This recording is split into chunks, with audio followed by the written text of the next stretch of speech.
todos, sejam muito bem-vindos. Vocês estão no canal Bola do Jogo Oficial. Eu sou o Bruno. Eu sou o Otávio, estamos aqui para mais um Resenha em Casa. E o entrevistado de hoje é o nosso querido Adson Nery, o Adbala. E aí, cara, tranquilo? Salve, galera. Um abraço, Bruno. Um abraço, Otávio.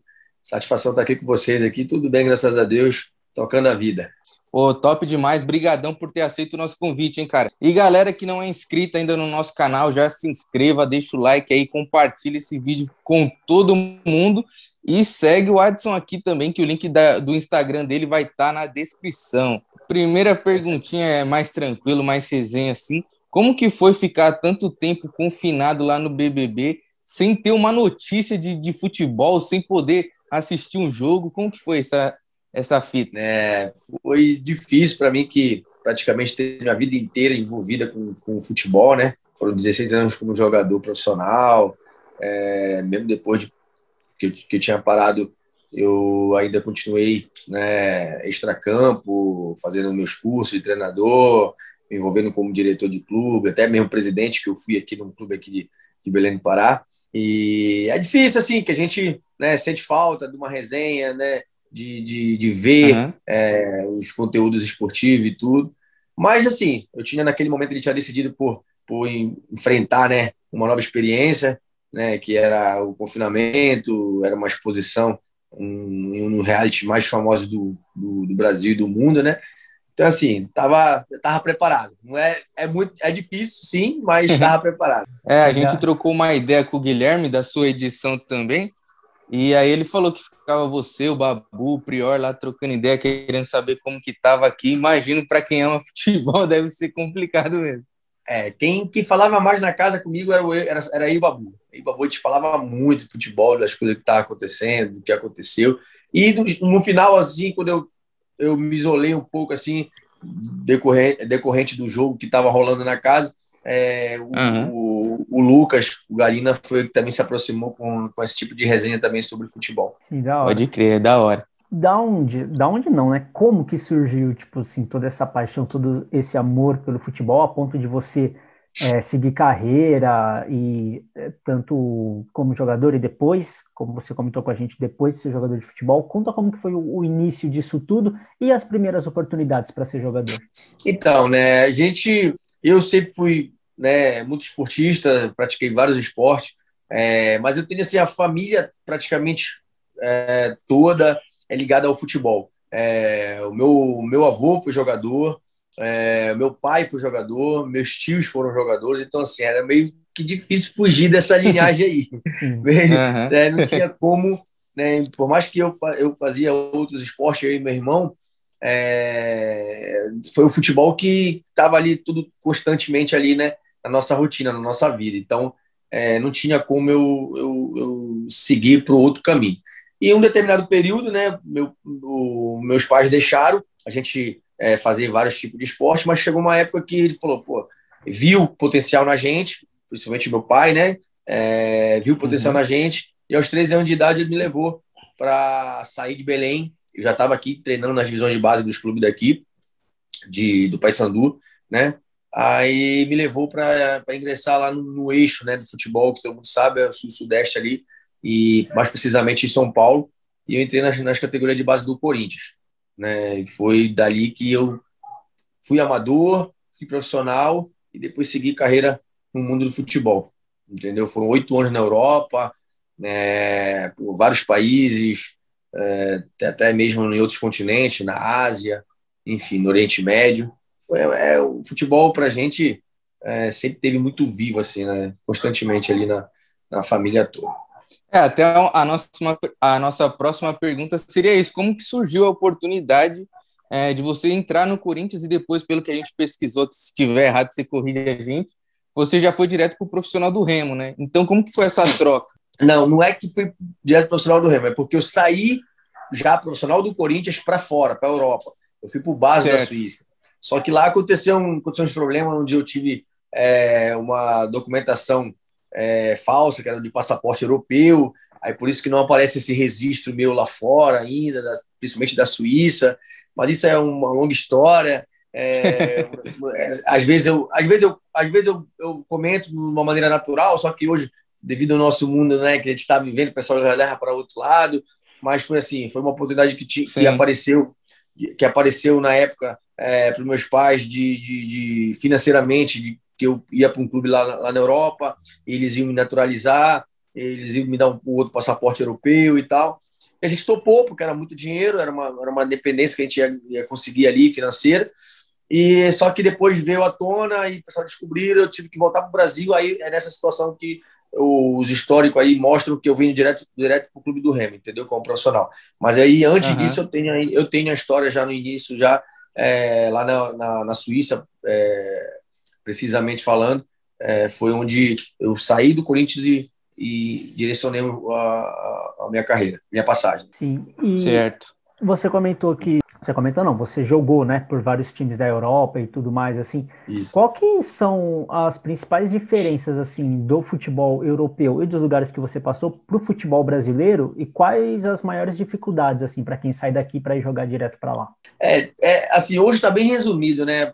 Devido à evolução que o futebol teve, hoje é muito mais fácil você analisar por que o jogador brasileiro não se adapta lá fora, é muito mais fácil entender por que o brasileiro, nosso futebol, ele é só mais a parte individual, a parte técnica, mas não é evoluído em parte tática. Hoje ficou muito mais fácil você conseguir pontuar e conseguir identificar e mostrar as diferenças.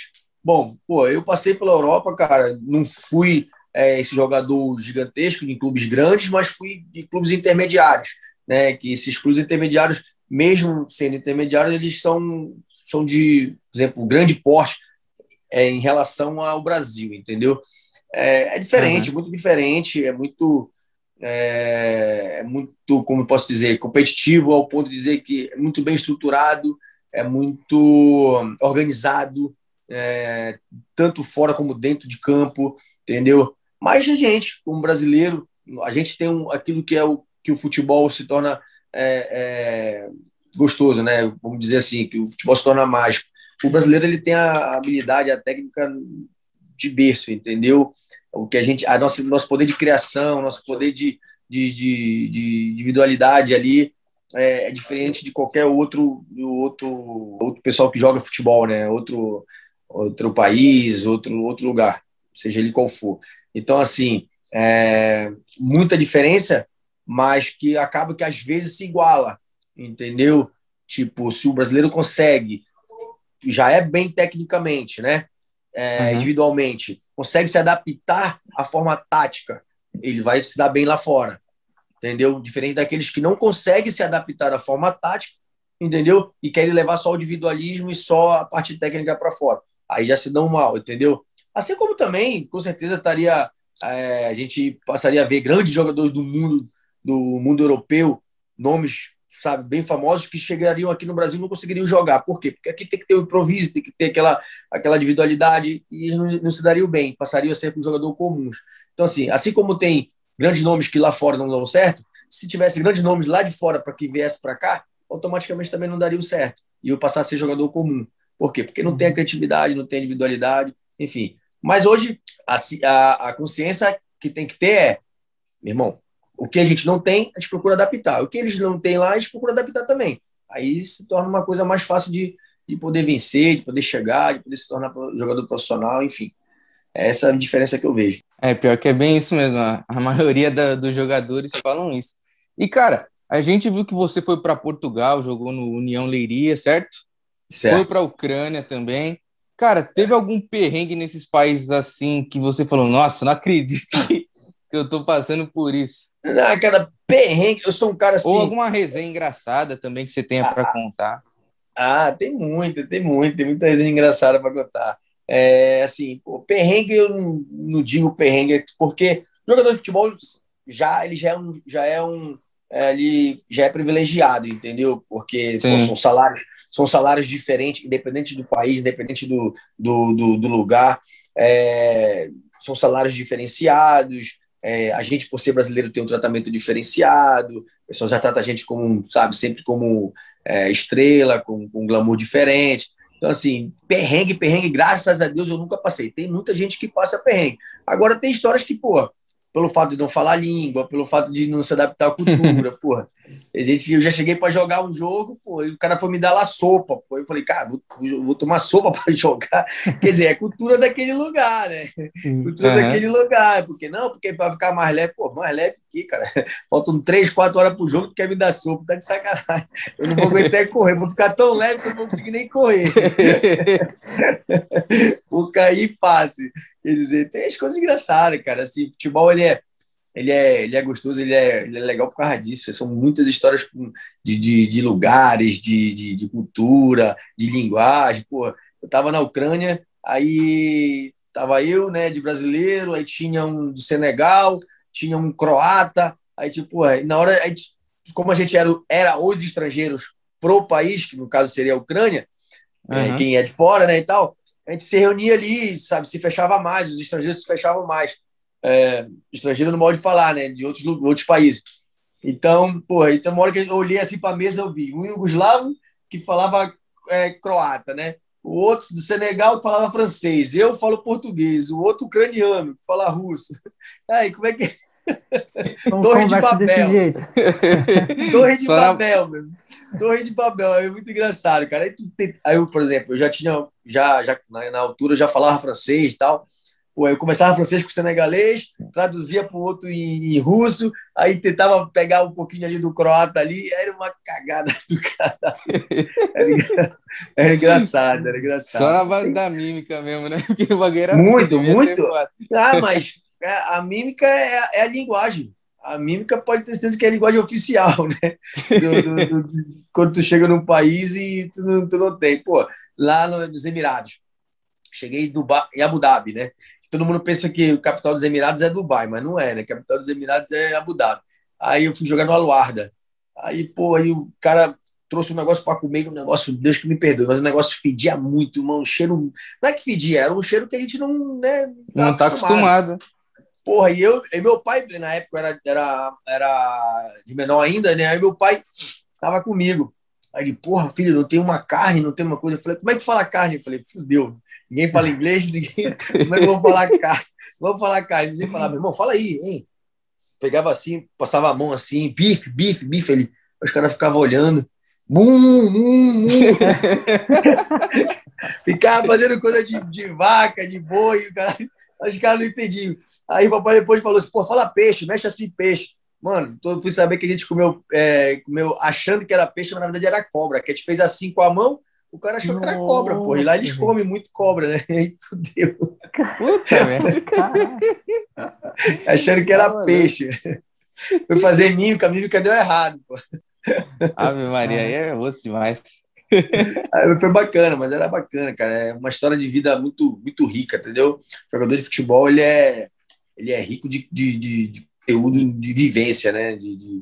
Isso que eu ia falar, vale para a experiência, né? História de vida. E assim, falando um pouco mais específico da posição que você jogava, 2 em 1. Fala um cara que você, quando era mais novo e tal, ou que você viu jogar, que você falava, meu, eu quero jogar que nem esse cara, ou então eu me inspiro nesse jogador X.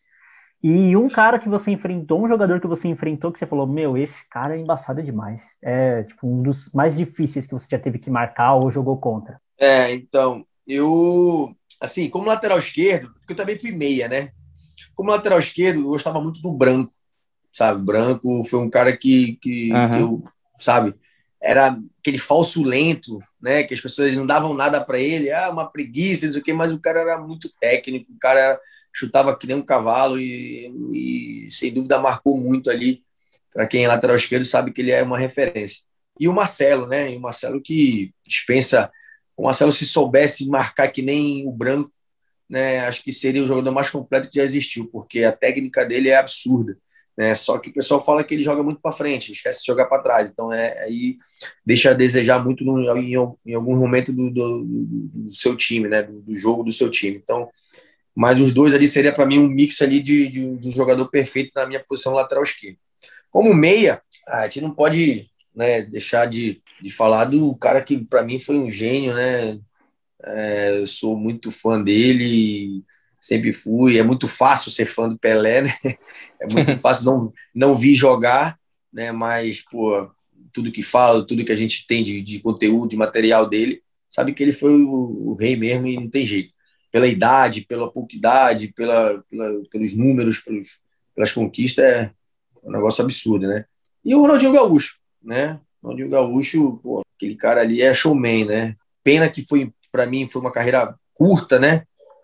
Com relação a nível, entendeu? Foi ali uns 6, 7 anos ali em alto nível e depois foi em declínio muito rápido, né?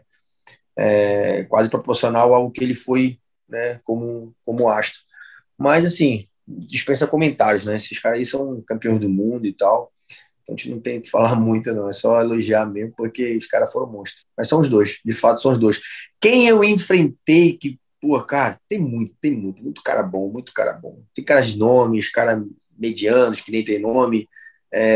Agora tem um cara que era sinistro, cara, e eu não dei nada pra ele, porque pô, eu vi o cara carequinha, já tinha visto ele em Copa do Mundo. Eu tava na Ucrânia e a gente foi disputar a Copa UEFA. A gente classificou. Porque, na verdade, lá tem uma qualificação para a Copa UEFA, chama Intertoto. Uhum. Aí o nosso time conseguiu classificar em oitavo, aí a gente foi jogar uma qualificação do Intertoto, né, para a Copa UEFA, aí nós enfrentamos o time do Hasan Says. Você lembra do Hasan Says da Turquia? Sim, atacante, né? Ponta, ele é um ponta. Meu irmão, aquele bicho ali parece um satanás, irmão. Sabe o Tasmania? Tasmania quando vai atrás de comida, aquele desenho lá que ele fica... Meu irmão... Para buscar a treta. E ele já estava coroa, Ou acho que ele já é coroa desde nascer, porque ele não tem cabelo assim. Aí eu falei assim, e pior que é só aqui dos lados, né? Um pouquinho aqui dos lados, assim. Então aqui no meio não tem, eu falei assim, é igual nós aqui, Bruno. Aí eu peguei. Aí eu peguei e falei, meio assim que meio que desmereci, né? Aí eu falei, cara, vai ser tranquilo. Bem, irmão, quase eu peço para sair, cara. Caraca, mano. Só não pedi para sair porque ia ficar muita vergonha, mas senão eu já teria pedido para sair. Caraca. E, cara, se você fosse o Tite hoje em dia, seus dois laterais seriam esses dois que ele tá chamando, Alexandre e Alex Telles, ou você vê algum pedindo passagem aí? O Alexandre eu acho que não. O Alexandre eu não vejo ele mais nem com, sabe assim, para competir ali com outros da posição. O Alexandre eu acho que não. O outro menino, o Alex lá, Telles, né? O Telles, ele é já um pouquinho mais completo, tá mais novo, não tem tanta experiência que o Alexandre, mas tá oferecendo melhor, assim, trabalho, tá mais técnico também. Acho que ele sim. Agora, para mim, ainda há uma birrinha do Tite com relação ao Marcelo. Eu acho que tinha que sim ter jogadores desse porte na seleção. Não pode ir para o lado, renovação, tudo bem, tem que ter, mas tem que ter gradativamente, igual faz a Alemanha, igual faz outros países aí, que vem já tá muito além de que só um ano renovou e trocou todo mundo. Porque senão lá fora os caras não respeitam. Pô. Entendeu? O pessoal acha que ainda nosso futebol é respeitado. Não é mais respeitado, pelo contrário. E depois daquele 7-1 ficou mais ainda. Eu também concordo com você. Então, assim, eu acho que ele teria que ter jogador. Thiago Silva, para mim, ainda vejo Copa do Mundo, entendeu? Mas eu tô lá, não vai mudar muito a opinião do Tite. Mas, assim, com relação a esses jogadores aí, acho que a minha posição é essa. E assim, ainda nessa sua linha de raciocínio, você acha que até por isso que ele também continua convocando o Thiago Silva, o próprio Felipe Coutinho nas últimas convocações, que não estava em boa fase, mas é um cara conhecido na Europa, tipo, dá essa preferência para os caras de lá, do que de repente convocar alguém aqui do Brasil que ainda não tem o nome lá fora? Não, eu sou a favor de que aqueles jogadores que estão bons no momento. Sim. Entendeu? Uhum. Eu sou a favor disso. Independente que esteja lá na Europa ou aqui no Brasil. Isso para mim é irrelevante. Lógico que tem um peso maior pela evolução tática do futebol. Entendeu? O nosso futebol ainda que é jogado, o brasileiro, de uma forma um pouco mais solta, sem muito posicionamento tático. O sul-americano ele é assim, não tem muito posicionamento tático. É por isso que os times daqui, mesmo os times grandes, eu estou falando não só do brasileiro, só da América do Sul, vão enfrentar os times europeus, se complicam por causa disso. Por causa a evolução tática que ainda ninguém ainda colocou ao 100% em prática. Alguns times conseguem, mas não também por 90 minutos, que é o caso de Flamengo, Palmeiras, por isso que também tem a queda e acaba não batendo de frente com os times europeus. Então, assim, mas com relação à individualidade, posicionamento técnico dos jogadores, tem que acabar com esse negócio. Só porque está lá na Europa, ou então só porque está aqui no Brasil. Não, para mim é igual, entendeu? Hoje, Everton Ribeiro, para mim, é um cara que dispensa comentário, tem que estar na seleção, entendeu? Fazer adaptação nele, para ele corrigir posicionamento tático. Aí é a questão do treinador. O problema é que o treinador também não quer ter trabalho, porque é de seleção, não quer ter trabalho. Tem que ter trabalho, irmão. Entendeu? Tem que tirar leite de pedra. Tem que ter, porque é muito fácil, pô, só colocar os nomes bonitões ali e aí, entendeu? Colocar o time em campo, tirar a responsabilidade. Não, pô, tem que trabalhar, tem que treinar, tem que fazer o trabalho dele aparecer, entendeu? Senão, daí também vira teta, né? Entendeu? Concordo. E, cara, pegando esse gancho de seleção, você concorda com a declaração aí do querido craque Neto, falando que se o Arrascaeta fosse brasileiro, seria o 10 atualmente da seleção? Porque nós estamos carentes, né, cara? Demais. Não sei se seria o 10, mas que estaria na convocação com certeza, entendeu? Nós estamos carentes de meia ali, de criação, de qualidade técnica, como está sendo o Arrascaeta. Ele não falou mentira, entendeu? Isso também serve para dar uma cutucada nos jogadores brasileiros, entendeu? Para os caras aprenderem a evoluir, para aprender a crescer, entendeu? Então é normal isso aí, ele não falou nenhuma besteira, não. Uhum. Agora sou contra a naturalização. Eu também concordo. Acho os caras falaram aí já em naturalizar, eu falei, isso aí é absurdo. Aí também é exagero. E, por exemplo, que nem hoje o técnico da seleção brasileira é o Tite. E aí muito foi falado de um técnico estrangeiro na seleção brasileira. O que você acha disso? Até o Guardiola comentou que gostaria muito de assumir a seleção brasileira e tal. O que você acha disso? Eu ainda não vejo, né? Porque assim, eu sou patriota ao extremo. Então, assim, eu ainda acho que aqui, se o pessoal buscar querer aprender, evoluir, eu acho que a gente chega no mesmo patamar que eles, entendeu? Só que tem que perder muitos vícios, quebrar muitos paradigmas, tá mesmo disposto a fazer com que isso funcione, entendeu? Não é difícil. O Jesus, ele é o mais próximo da gente, fala a nossa língua e tudo, e é um cara que passou muito do que é o futebol europeu para nós, entendeu? Praticamente ali ele colocou o Flamengo a jogar a nível europeu, entendeu? Então, assim, não é difícil, pô, entendeu?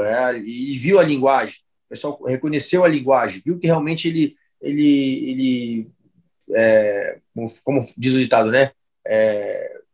Mata a cobra e mostra o pau, né? Tá entendendo? Então, assim, eu acho que, para mim, não.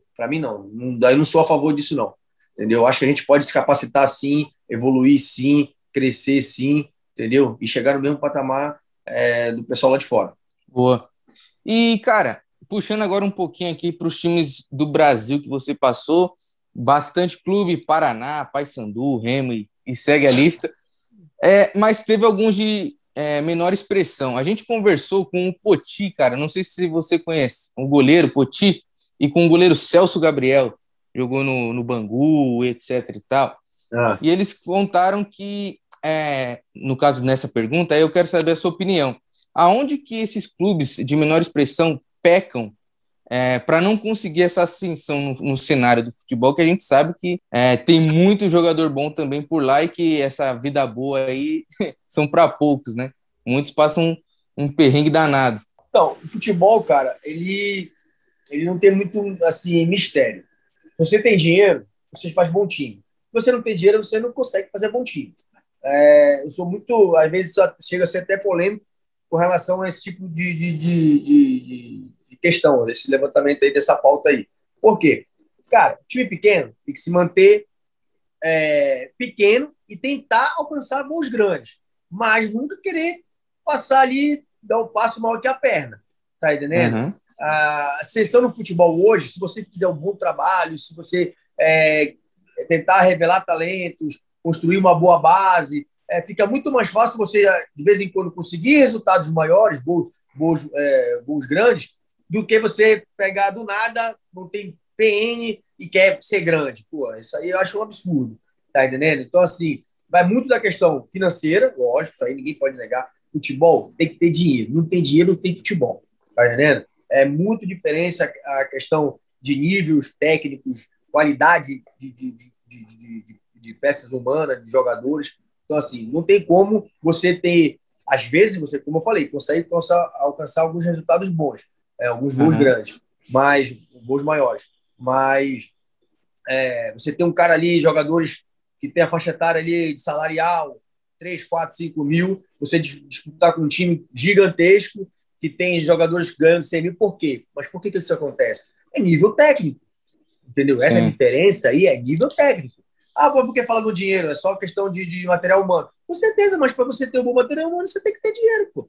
Tá entendendo? Então, assim, cada um é no seu patamar, cada um na sua divisão, cada um no seu time ali, porque aí fica muito mais fácil, pô, entendeu? E gradativamente, se quiser crescer, se quiser evoluir, vai adquirindo, né, porte. O principal, estrutura. Tem que ter muita estrutura, entendeu? Tem que estar funcionando tudo tem que estar funcionando tudo direitinho, tá entendendo, cara? Olha, eu falo pelos clubes aqui do Pará. Vamos lá, Remo Paysandu, entendeu? Remo Paysandu tem um puta potencial de torcida, de nome, tudo, mas não sabe trabalhar gestão, entendeu? Não sabe trabalhar internamente no clube, fazer o clube se reestruturar, fazer o clube ter uma boa base. Pô, Paysandu e Remo não tem base, pô. A base não tem CT, a base não tem treina quando eles alugam um campo para treinar, não disputa competição nenhuma. Como é que isso vai revelar jogador? Como é que vai? Verdade. Só Copinha, só Campeonato Paraense, enquanto uma base aí, vamos lá, sub-17 do Sul e Sudeste, dos times do Sul e Sudeste, disputam 100, 90 partidas por ano, os times daqui disputam 13, 14. Pô. Como é que tu vai querer revelar jogador disputando 13, 14, 15 partidas? Então, assim, não tem nem isso não dá nem para suprir o profissional e muito menos a base. Tá entendendo? Então, agora tem potencial. Tem potencial, tem que se organizar, tem que contratar pessoas competentes para exercer ali as funções administrativas do clube. Aí chega. Aí chega, com certeza chega. E, cara, nessa última pergunta que a gente te fez, você comentou que sua opinião era um pouquinho polêmica. E você, essa semana, deu uma opinião bem polêmica lá no seu Twitter, né? Que apareceu aí para todo mundo da sede do futebol. Sobre o Cuca em relação a deixar o Hulk no banco, né? O investimento que o Galo fez para trazer o Hulk. Queria que você contasse aí um pouquinho dessa sua situação que você teve com o Cuca lá no Paraná e tal, e a sua opinião também sobre o Hulk. Então, assim, o clube tem que estar com muita sintonia ali, a parte de diretoria, presidente, tem que estar muito em sintonia com o pessoal que tem nas mãos, né? Tipo treinadores, comissão técnica, jogadores. Na altura ali, em 2003, o meu problema com o Cuca, ele foi só um. Eu estava vindo, né, de uma contratação ao qual tinha muita aposta por parte do presidente, por parte da sua diretoria, na categoria de base e nos jovens talentos. Então, assim, era uma aposta do presidente, era uma proposta da diretoria para que aquilo fosse concretizado dentro do profissional. Beleza. Aí a gente tem a possibilidade de estar ali mostrando nosso futebol, de estar jogando, procurando espaço, crescendo no cenário nacional. Eu tenho a passagem com o Caio Júnior antes, né, ao qual ele utiliza bastante a gente, só que os resultados ainda não aparecem, porque é um trabalho novo, uma aposta nova, e os trabalhos não apareceram, fez com que o Caio Júnior caísse. O Caio Júnior caiu, assumiu o Cuca. O Cuca nem sequer pergunta quem são, como são, ou deixa treinar, entendeu? Ele simplesmente pegou e afastou novos jogadores, inclusive esses 6 que tinham o clube contratado, que eram jovens talentos e tudo, e não procurou saber nada, sabe? Só afastou e, sabe, PT saudações, pediu para afastar, falou que não ia trabalhar mais. E naquela altura ali, eu achei, assim, não só falta de respeito, mas profissionalismo do Cuca de chegar para a gente e falar assim, olha, galera, eu não conheço vocês, não quero trabalhar com vocês. Não, ele simplesmente não falou nada. Pô, se o cara não conhece a gente, se o cara nunca trabalhou com a gente, pelo menos ele poderia ter visto a gente treinar, a gente jogar, entendeu? Dar uma oportunidade ali e, enfim, tirar as conclusões dele, né? Porra, aí ele quebra toda uma estrutura do clube, um projeto né, que a diretoria tinha, entendeu? Simplesmente porque ele pode fazer aquilo, porque ele é o treinador, porque naquele momento era ele que mandava. Então, assim, aquilo ficou uma mágoa muito grande, atrapalhou muito o início da minha carreira, fui muito prejudicado, e automaticamente tive que, entre aspas, né, de uma forma legal, né, mesmo que seja trabalhística, mas de uma forma legal, prejudiquei o Paraná. O Paraná pagou uma indenização milionária. Por quê? Uma negligência do treinador que chegou, simplesmente não quis olhar o que tinha e não pagou só a minha, pagou de praticamente todos que eles fizeram naquele momento, né? Afastaram e tudo. Então, por isso que hoje se dá as dívidas, né, dos grandes clubes, até todos os clubes, não vou falar nem só grandes, todos os clubes, seja pequeno, médio ou grande, se dá as dívidas trabalhísticas a esse tipo de ações, esse tipo de atitude, entendeu? Porque não há sintonia ali entre os treinadores, entre a comissão, entre os dirigentes, entendeu? Que faz com que, pô, o jogador se revolte, jogue na justiça o clube, aí, pô, lá na frente recebe uma bagatela de dinheiro, tá entendendo? Aí, a culpa é dele, não jogou e quer receber. Não existe isso, pô. Se você naquele momento ali, que a gente era futuro, que a gente era esperança, eles assinaram um contrato gigantesco, o problema é deles, ninguém mandou, ninguém botou faca no pescoço, ninguém botou arma na cabeça, entendeu? O clube assinou aquilo ali porque a gente naquele momento estava valendo. E se a gente explode? E se a gente realmente se torna realidade? Todo mundo ia ganhar, né? Todo mundo ia ficar... Então, assim, naquele momento ali eu achei um pouco de negligência do Cuca, falta de humildade também. O Cuca, por conhecer ele um pouco, ele é um cara assim, que gosta muito de bater de frente, gosta muito de ser o centro das atenções. E foi por isso que aconteceu isso com o Hulk. Eu me vi ali naquela situação, entendeu? Pô, o clube faz um investimento gigantesco para ter o Hulk. O Hulk não é um cara barato. É um jogador já foi jogador de seleção, um jogador que passou praticamente criado lá na Europa, com salário muito alto com relação ao do brasileiro aqui, tá entendendo? Aí o clube se esforça, o clube faz de tudo para investir no cara. Investe no cara. E o cara vai, o treinador me pega. Mas ele não tá tendo rendimento, não tá isso, aquilo. Pô, mas como é que você vai ter rendimento sendo que você não dá ali, porra, adaptação pro cara, não dá uma confiança para ele, não dá um suporte melhor para ele? Isso é tudo a sintonia, cara. Essa sintonia tem que ter, senão o resultado não vem, entendeu? Tanto da parte de presidente, de diretor, de comissão técnica, de treinador e dos jogadores. Se não funcionar, meu irmão, uma coisinha que está errada vai resultar lá dentro de campo. Pode ter certeza disso. Entendeu? Aí, essa é a minha opinião, que causou polêmica, né? E cara, eu como torcedor, eu posso falar como torcedor, né? No caso, não como jogador. Eu sou santista. E o Cuca deu um vacilo, podemos dizer assim, 2 vezes, né? Que foi em 2018, onde ele mete o pau no presidente numa coletiva ao lado do presidente e sai do Santos e fala que não vai assumir mais nenhum clube. Passa 3 meses, ele assume o São Paulo, no caso que ele ficou nem 1 mês, 2 meses. E agora, novamente, ele pediu um tempo, que a cabeça não estava boa, que ele considerou que a derrota foi culpa dele, da Libertadores, né? Por ter pego a bola ali, ter causado aquela treta com o Marcos Rocha.